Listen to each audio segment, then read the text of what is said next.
When Bodhidharma crossed the Yangtze River on a reed and meditated facing a wall for 9 years at Songshen Mountain, he might not have imagined that this wisdom originating from India blooming would into such a unique spiritual flower in the land of China. Zen, this practice method with the essence of not establishing words, pointing directly to the human heart, has been knocking on the door of modern people's souls for thousands of years.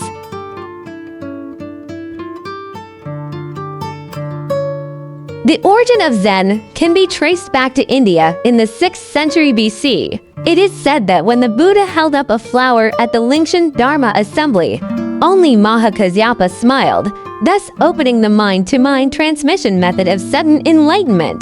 This seed of wisdom was passed down through 28 patriarchs and finally introduced to China by Bodhidharma during the northern and southern dynasties, becoming the first patriarch of Zen.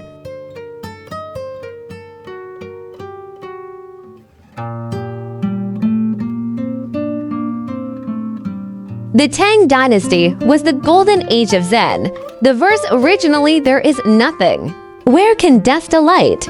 by the 6th patriarch Huineng broke the cumbersome dogmas of Buddhism and transformed profound Buddhist principles into practices that directly point to the nature of the mind.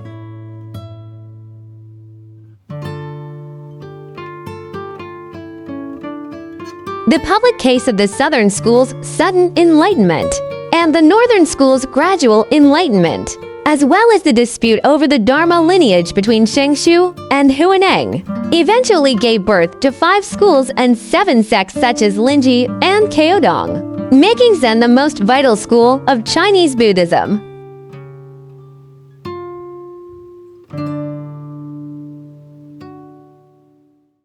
Understanding the mind and seeing the nature is the core pursuit of Zen. Different from the scripture recitation and worship of other religions, Zen holds that truth cannot be bound by words, and only through direct spiritual experience can one attain enlightenment. Unique methods such as koans, meditating on a topic, sitting in meditation, and observing the mind are all intended to break the shackles of thinking, allowing practitioners to see their inherent Buddha nature in a moment of sudden enlightenment.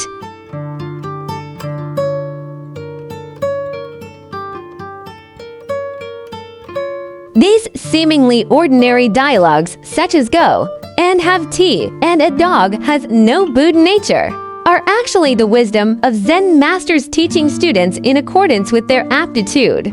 They use methods such as rods and shouting, silence, and abnormal actions to force disciples to jump out of the trap of logic.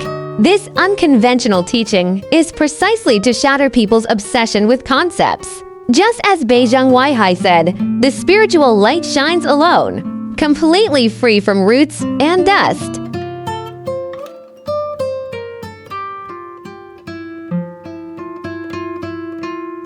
Zen has long transcended the scope of religion and integrated into the lifestyle of the Chinese people.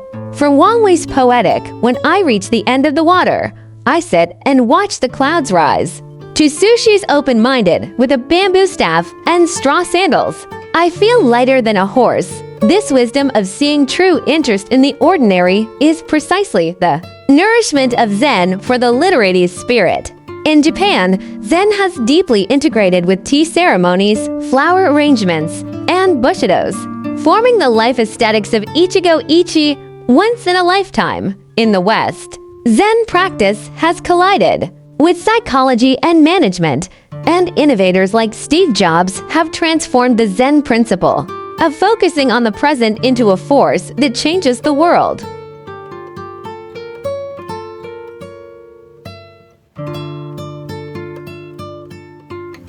When the information explosion makes us lost in fragments, and when utilitarianism traps us in anxiety, Zen reminds us true freedom is not in the outside world, but in the awakening of the inner heart.